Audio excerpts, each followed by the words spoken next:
I'm Lerato Stanley-Dunn. I'm head of partnership programs here at 64 Million Artists.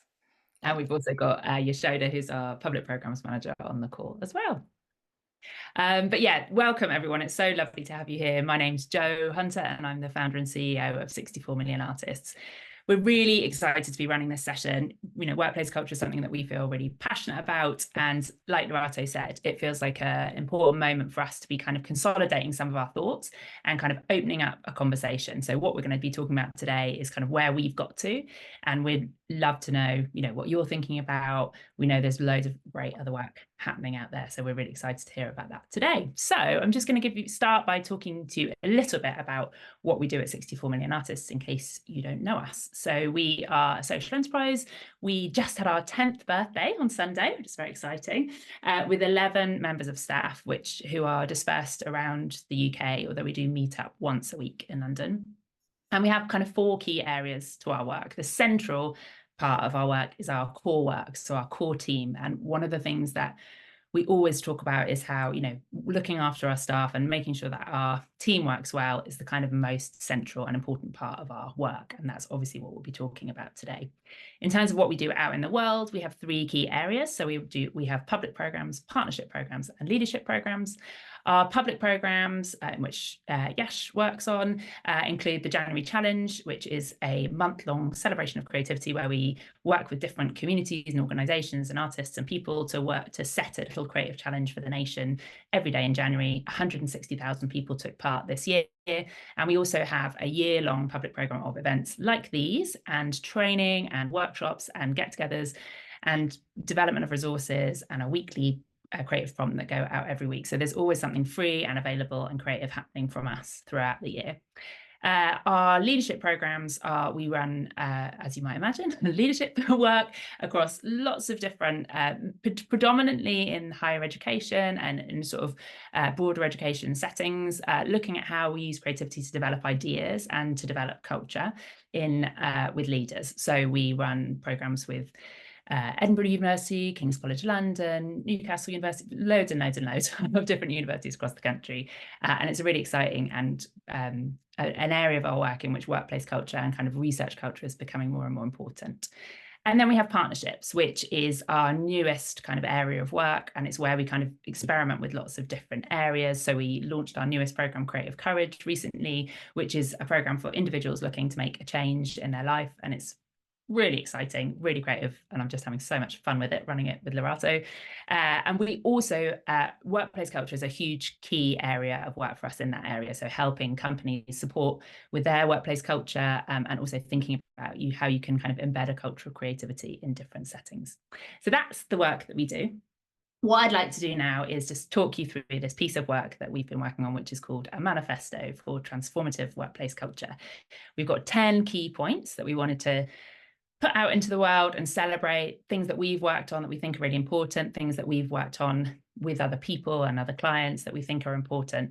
And yeah, like I said, it's a conversation starter and a place to begin. So let's begin. The first area, as you might imagine, is about an everyday practice of creativity. So we really see creativity as something that we all have, but it's like a muscle. We need to use it to keep it live, to keep it working within us. It's something that we have to work on. But we know through our work with Teal, I saw Claire on the call, who's our research partner, we know that creativity helps us foster connection with people. It helps us to ideate and have ideas. It helps us to sort of improves our motivation and our drive. It's really, all of these really important things that we need at work. But that just doesn't happen unless you invest in it. So, for example, some of the things that we do as an everyday practice of creativity might be a little creative check-in at the beginning of every team meeting, or at the beginning of every ideas meeting, or different group get-togethers that we have. And certainly when we're running stuff out in the world, always finding a little moment of creativity when we're bringing people together to start us off. We also take part in our weekly creative prompt, so we'll always do that together as a team. Obviously, we take part in our January challenge. But we have, for example, a personal development budget, as many of you might have at work or give at work. And we really encourage people to spend that on their own creativity or their creative practice. For some people, they're doing a clowning course or a drag course. For some people, they're going on a songwriting program, whatever it looks like for them. they're allowed to invest that money in creativity, and that is really important to us. Number 2 is radical care for people. Now, people talk a lot about looking after people, and it's obviously a really important part of work. It's, being people-centered is central to what we do. But I think we really push ourselves to be as radical about that as we can. So I think for often it's easy to be people-centered until people's needs come up against a business need. And what I would say is what we try and do is work out when that happens, why have we got that business need? And if a business need is coming up against a person's need, we really need to look at and question that business need and say, if this is, causing an issue for our people, why is it a business need? And negotiate that. And always working, as much as possible, always talking to people about policies, setting them together, doing things collaboratively, and I think one of the things that often comes up, we talk about radical care for people, and often what people will push back against is to say, oh yeah, but I'd love to give my staff flexible working, but they will take advantage, or they will do this. Not just part of, the central part of radical care for people is trusting them, and trusting them even when they let you down the first time, and keeping to trust them 2 or 3 more times, but keep making sure that that people will have come for, even if your place is really well known for culture like ours is, people come in, I always think, oh, they'll know it's fine here. They'll know that they can talk to me about anything, or they'll know that, they don't. Lots of people will come from organizations where there was no trust. There was no trust at all. And so coming into a new organization, they might be unwilling to trust you, and you need to be open and willing to trust them, or this stuff doesn't work. Because ultimately, in order to kind of break through and change old molds, we all have to have trust in each other. So thinking about, and some of the stuff that we're now going to go through is thinking about, how do you build that trust? How do you foster that connection with people so that you can be really radical about what you do together? Number 3 is about rest. One of the things that we need to do to be in a trusting environment is to rest. And certainly one of the things that we need to be creative is rest. When you are trying to come up with new ideas, when you are trying to work up against a deadline, when you are trying to do, get business done, whatever that business looks like for you, when your team are exhausted and stretched and stressed and working beyond their capacity, they won't be able to do good work. So at the heart of a strong workplace culture, I think, is collective rest, not just rest, but rest as routine, as central, as something that you do together. And for us, that looks like we work a 4-day week. We take the whole of August off. But it also means thinking about, how do you put in pause into your program? Where do you take moments to reflect and change? And that's something, for example, we've nailed the 4-day week. We're great at August off. Putting pause in is something we're still working on, because we're excited and we want to do things. But that rest is also really important in your kind of rhythm and how you work. We know not everyone can work a 4-day week. Not everyone can take August off. We would encourage you to be radical, but we would also say, think about, mandatory lunch hours, or Friday afternoons off in the summer, or a week off in the year where you all take it together. Because there is something about having collective rest where it means you don't come back to everyone else having been you can go on a nice week or 2 holiday and come back and your inbox is so full and everything hasn't been done, and you're right back to where you started because it's really stressful. When you take collective rest, it's a very different thing. Number 4 is every voice has value. And, I know that there will be lots of companies out there who say this, it is a widely used phrase, we really listen to everyone, we do this. And I think, brilliant, that's what we want. And what often happens is that works really well until there is a dissenting voice. And the dissenting voice is not, a person in power, or a person, from who some people might feel, oh, this person doesn't really know, or they don't have the right. Unless you're genuinely committed to believing that every voice has value, this doesn't work. It needs, and that is, that needs to be done as routine. How are you creating space for people to be listened to? Is that through, regular one-to-ones and check-in, not just with their own manager, but with buddies across the organization, or check-in time with senior management? Also, how are you kind of creating spaces for people to feed in on different places?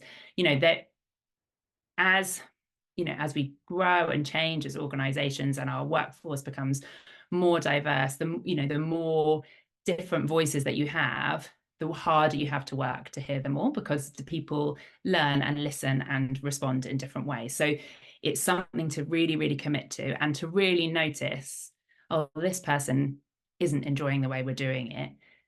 And our immediate response to that might be, oh, well, they've got it wrong because this is the right way. Really listening to yourself and saying, I've got the power here.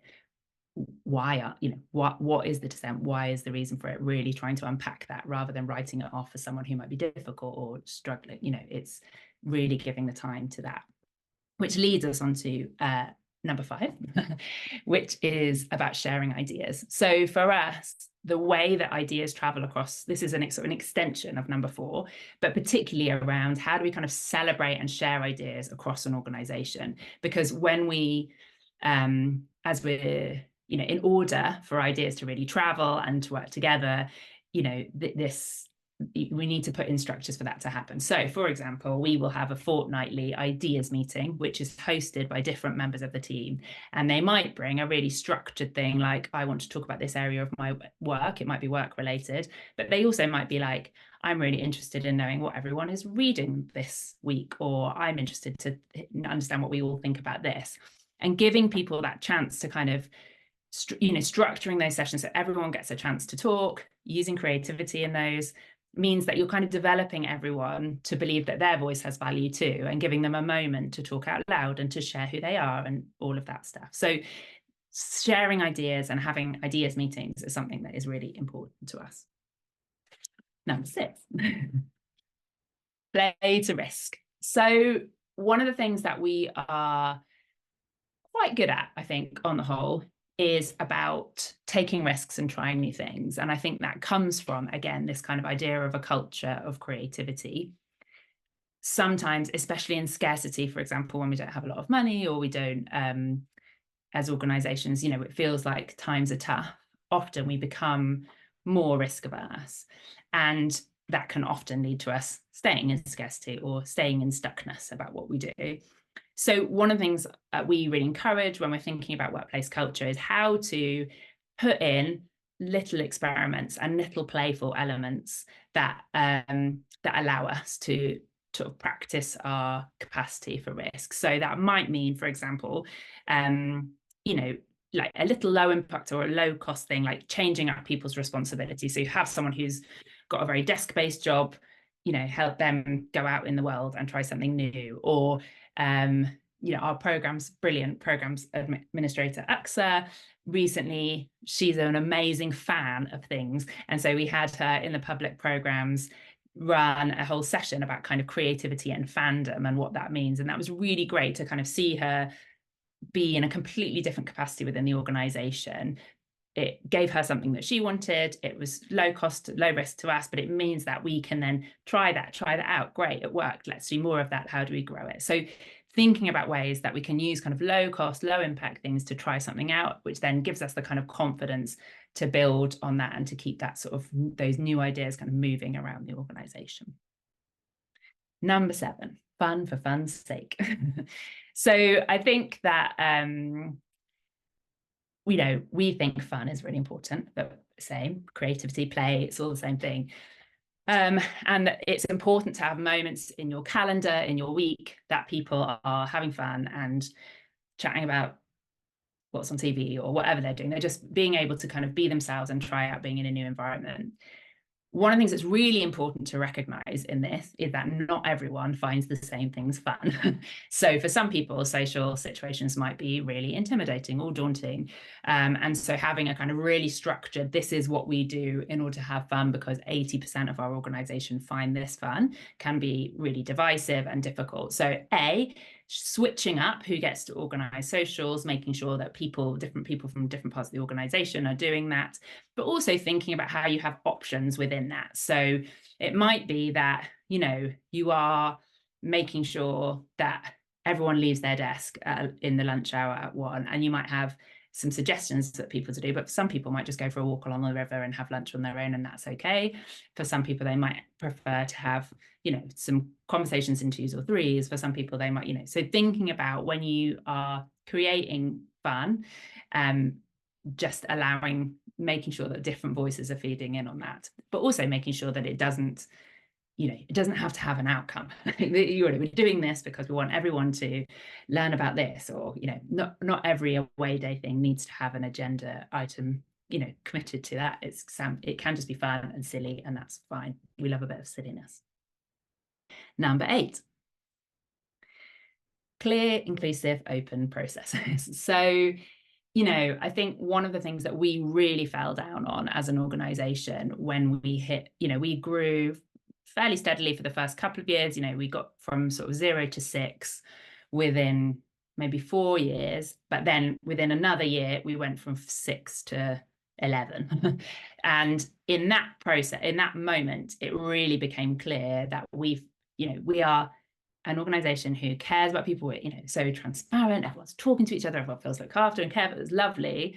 It doesn't work. The bigger you get, you have to be really, really good and really, really, systematic about processes that support care. So that can be stuff that, that's your policies and making sure they're clear, making sure that they've been co-created with people, making sure they're available, making sure people know about them, but also things like, again, one-to-ones, annual reviews, the structure of those things really, really hold people.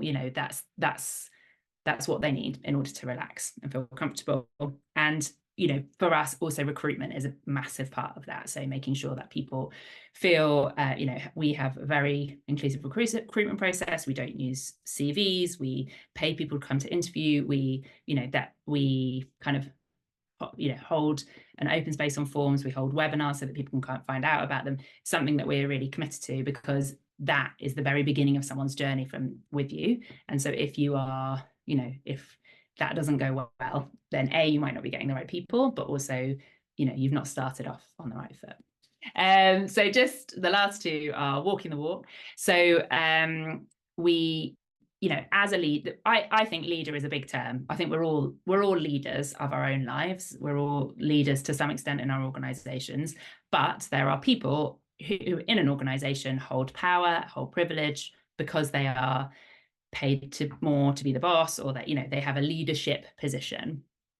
And no matter how open and soft and nice and kind you are, that power will exist. You cannot get rid of it. It is a structure that exists, and you have to respect it. So if you are in one of those positions, you need to set an example by doing all of these things yourself. You need to have a work-life balance. You need to be deliberate about explaining yourself. You need to be okay with saying no and taking risks and trying things out and saying you were wrong. Like those things, if you want these things to be mirrored in your organization, you absolutely need to do them yourself. It does not work to say one thing and do another. It just, doesn't work. I've tried it and it definitely doesn't work. That's always where, if I've had a problem, that's where I'll hit an issue. And so really acknowledging your power and influence and know it, and that being your guiding light for questioning yourself and saying, am I just doing this because I can? So really walking that walk. And then number 10 is dream big, start small.